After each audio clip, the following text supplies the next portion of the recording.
We've got another high-intensity division rivalry matchup for you here in Week 14 as Baker Mayfield and the Tampa Bay Buccaneers are looking to avenge their loss from earlier this season against Bijan Robinson and the Atlanta Falcons.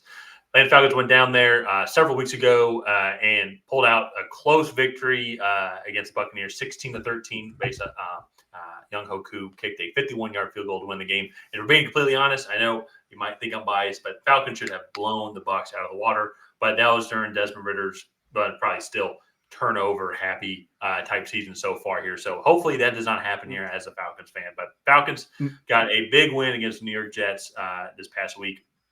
I say big. It was a very ugly game. Neither offenses wanted to show up. Jets offense hasn't showed up all year. But 13-8, kind of exactly the game as we thought it would be. Don't beat yourself, and they didn't, which was good. Bucs got a big win over the Panthers, who are probably going to be or have the first-round pick, but they've traded that to the Bears. But still, any win, though, especially in December, is a big win here. Falcons are at 6-6, leading the division. Bucs are tied for second in the division at 5-7 here. Ryan, want to throw it over to you here first. What are your overall thoughts kind of on this matchup so far and what each team has to do to come out victorious? So one of the things that I think is really interesting, I want to point out the big difference. Atlanta, I believe, had the worst run defense in the NFL last year. Is that correct? It was up there. It was up there. So right now they're like I think just defense as a just whole. defense in general. Yeah, defense so right now they're like smack on average for run defense. They're at 16th in rushing yards allowed this year. And then I believe in the passing defense, they're at 11th. And so this Falcons defense is really good. And then the Bucs, I don't think are too far off. So I think in passing defense, they're not very good. I think they're bottom 5 in the league. Bucs, yeah. Mm-hmm. And then, but rushing defense, I believe, it looks like they're 10, like right around 10. And so that I think is going to be a really interesting matchup, just because I think the Falcons, that offense has weapons, but I think that they really struggle to get the ball to those weapons just due to quarterback play in general. And like they'll have the occasional big play here or there, but they're not that explosive on offense just due to inconsistent quarterback play. And so it'll be interesting to see what style Arthur Smith comes out, and if he really does try to sling the rock around and take big chances with his quarterbacks early in this game and try to move the ball, or does he like kind of fall back on that much improved Falcons defense and try to grind this one out like they have the last few. So yeah. That to me is going to be a really interesting aspect of this matchup. I am really excited to kind of see Mike Evans, AJ Terrell go at it again. Those are always some good matchups there. Yeah. Go ahead. Oh, I was just gonna say, like, this is a really close game, 6-6 versus 5-7. Like, I think the Falcons have the tiebreaker at the moment with division record. But that would be really interesting if both teams come out of this matchup at 6-7. Then you also have the Saints, who I believe play the Panthers this week, so they're probably going to be 5-7 at the moment. Yeah. And so they would probably be 6-7 also. So with 4 games left, you have 3 teams at 6-7. So that would just be a really interesting division showdown there at the end of the year. Yeah. So, well, I agree. And that's, I think, the thing when I look at this game. I think the Falcons match up well against the Tampa Bay Buccaneers. And so AJ Terrell, he is currently in the concussion protocol. So hopefully he'll be able to bounce back and actually be able to play against Mike Evans. We're definitely going to need him. Because also, too, Jeff Okudah got a little banged up as well against the Jets. Also, but Clark Phillips, rookie from Utah, was able to step up and actually had a big game as well. But I think that's the thing. Looking back at this game from a couple of weeks ago, the Falcons had over 400 total yards of offense, 245, one of the better passing performances throughout the season, and then 156 rushing yards as well. I think that's one of the things is I think the Falcons just match up well against the Buccaneers offensively.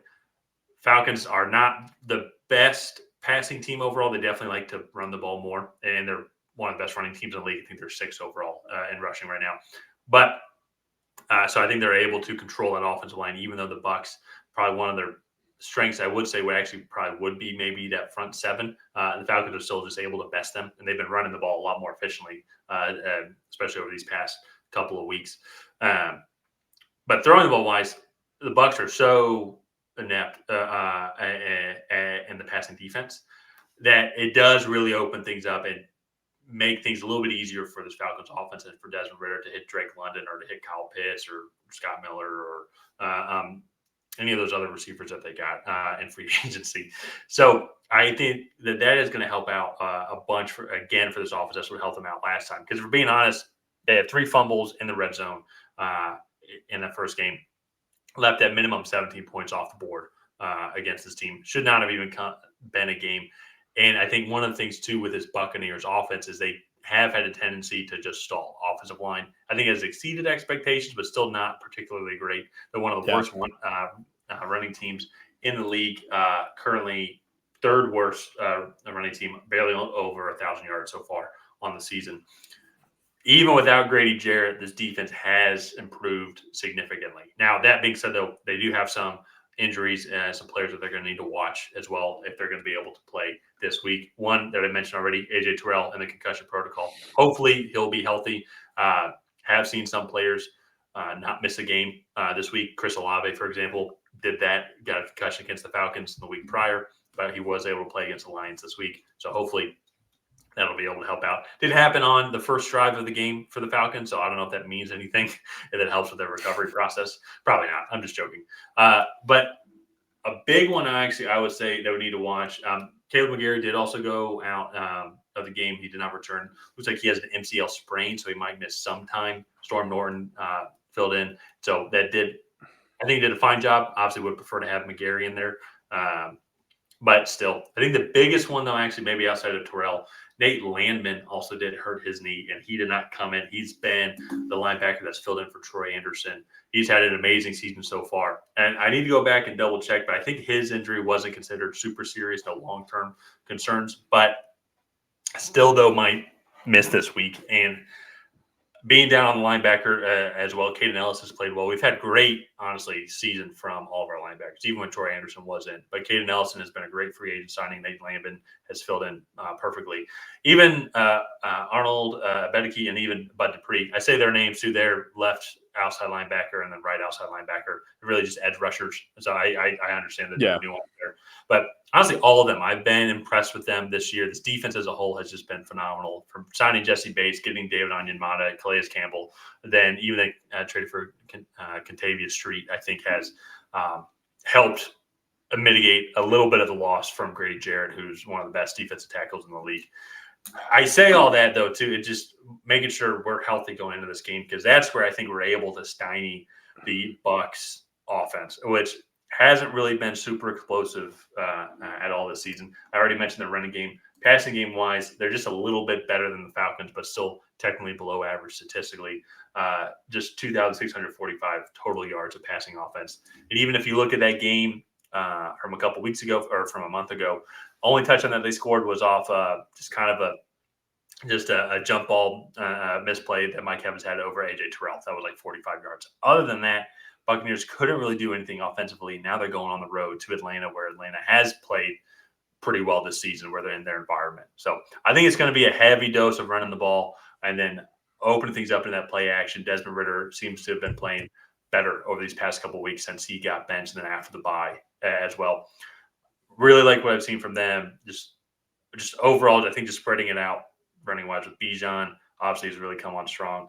Tyler Algier, I think, is a great change of pace back. And then Cordell Patterson, he's going to put on a show. So it's going to be a phenomenal game here. Anything else that you want to add? I know I just went, as a Falcons fan, honestly, I'm ready to get into picks here. So let's go ahead and do that.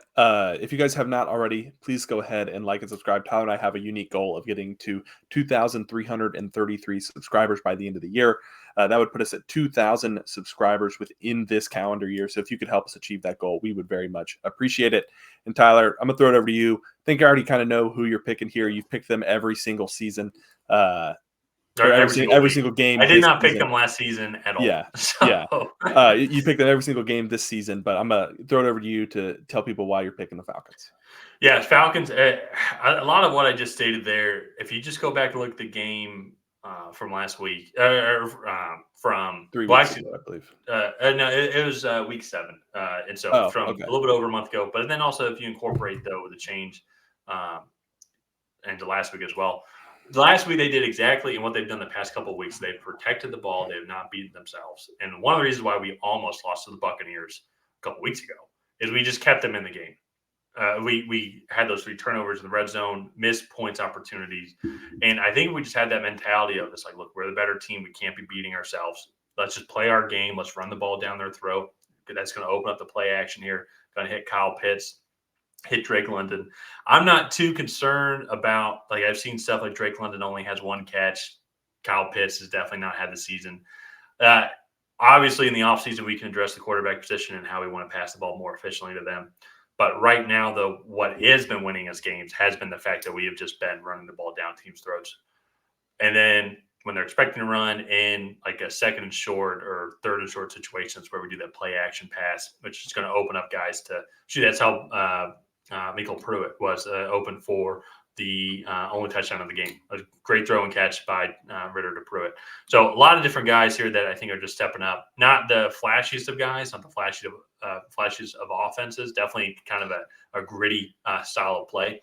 But at the same time, though, too, I think I can speak for all Falcons fans. I don't want to see Ritter throwing the ball 40 times a game. That's not how we're going to be consistently winning games. I know. I think I was looking at it. I know passing yards wise, he threw for 351 against Houston Texans. We were able to win. Then the week after that, threw for 296 to the Commanders, and that's when he had those 3 interceptions that were just horrible. Don't want to see them. Don't want to see him have to put up those kind of numbers on a week in, week out basis at this point in his career. I think if we're able to control the ball, control the clock, not beat ourselves, I think our defense is going to do their thing against this Bucs offense, which has stalled out at times. And Mike Evans really is their only kind of serious threat that I'm concerned of. Godwin, unfortunately, isn't the guy that he was before his ACL injury. And I just don't think Baker is it. It just doesn't have that X factor. And so I'm going to go with Atlanta. We just can't beat ourselves. Let's not turn the ball over. And then the Buccaneers will make their share of fair mistakes that our defense is going to capitalize on. Yeah, I'm also going to go with Atlanta here. I just think they're the better team in this matchup. And after watching what they should have done in week 7, that game really should have been 31-13. It should not have been 16-13. Yeah. And so I'm going to go with the Falcons here. I think they're just the better team. And in close matchups like this, I usually tend to side with the better defense. So we're both taking Atlanta. Let's go ahead and wrap this video up here. If you guys have not already, please go ahead and like and subscribe and help Tyler and I reach our goal of getting to 2,333 subscribers. And leave a comment down below on who you think is going to come out ahead in this NFC South matchup. Is it going to be the Tampa Bay Buccaneers? Is it going to be the Atlanta Falcons? And on that, we will see you guys next time.